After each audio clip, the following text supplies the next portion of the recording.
You know, redheads take a lot of crap. Not only do they fall prey to nicknames like Big Red, Rusty, and Daywalker, they also carry a rich history of misunderstanding on their frequently freckled shoulders. In Greek mythology, it was said that redheads turn into vampires when they die. Egyptians particularly enjoyed burning ginger virgins, and a number of alchemist spells called for the fat of a flame-haired man. If that weren't enough, in recent years there have been headlines suggesting that redheads will actually go extinct within this century. A lot of the ignorance surrounding redheadedness probably has to do with the fact that although they aren't very rare, redheads aren't very common either. Though certain countries like Ireland and Scotland seem to be hosting perpetual Weasley family reunions, gingers only make up about 1 to 2% of the world population. And they don't have red hair because they stole hellfire or were conceived during menstruation or bitten by a werewolf as a baby. They get their coppery hue the same way we all get our coloration, from melanin. Hair color is a genetic trait associated with the melanocortin-1 receptor, or MC1R gene. We all have it, nestled on our chromosome 16, but your redheaded friends possess a mutated version of it. This gene gives instructions for making protein receptors located on our melanocytes, the special cells that produce melanin.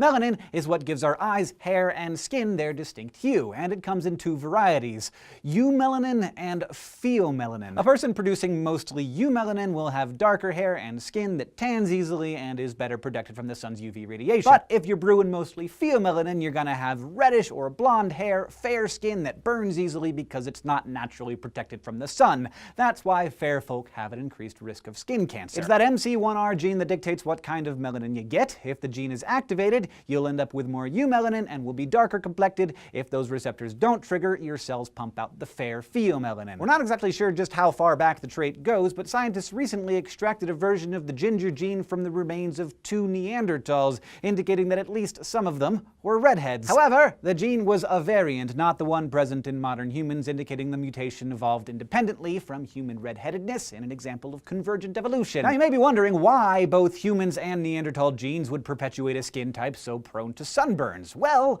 it has to do in part with geography. People from equatorial regions usually have darker hair and skin to better protect them from the sun's radiation, whereas fair skin and hair is more prevalent in northern areas with lower levels of sunlight. The farther you move from the equator, the more that selective pressure for darker pigmentation lessens, and the mutant MC1R genes are not selected against, so they can spread throughout a population. And then, hello, Scotland! The successful spread of this mutation may be because fair skin is better at generating vitamin D, which could have actually given flame hairs an evolutionary advantage in the perpetually cloudy north. But you may have also heard that gingers are kind of babies when it comes to pain, and I hate to say it, but there's some truth to that. A couple of studies funded by the National Institutes of Health found that redheads are actually more sensitive to thermal pain, or excessive heat and cold, and that they actually required, on average, nearly 20% higher doses of anesthetic than their dark-haired counterparts. And researchers aren't entirely sure what's going on here, but one hypothesis connects pain tolerance to that tricksy MC1R gene. Since the gene is responsible for the receptors of pigment-producing hormones, they may also interact with similar molecules like endorphins,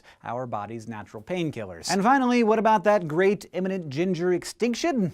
That, I can tell you, is bogus. Yes, the mutation is a recessive trait, meaning that both parents have to carry the allele or gene variant for it to produce a red-haired offspring. But that still means that even if, say, 4% of the population actually has red hair, perhaps 30% still carry that gene, keeping the potential for ginger generations alive, and not just in the UK. So rest assured, gingers are going to be passing along their genes and supporting the sunscreen industry for a very long time. Thank you for watching this SciShow dose, and a big thanks to our subscribers on Subbable, without whom you would not be watching this. Would you like us to tweet you a picture from our beautiful studio or add your custom message to our doobly-doo? To learn more about these and other exclusive perks, go to Subbable.com. And if you have an idea you'd like us to cover, or question, or comment, leave it for us in the comments below, and don't forget to follow us on Facebook and Twitter, and go to youtube.com/SciShow and subscribe.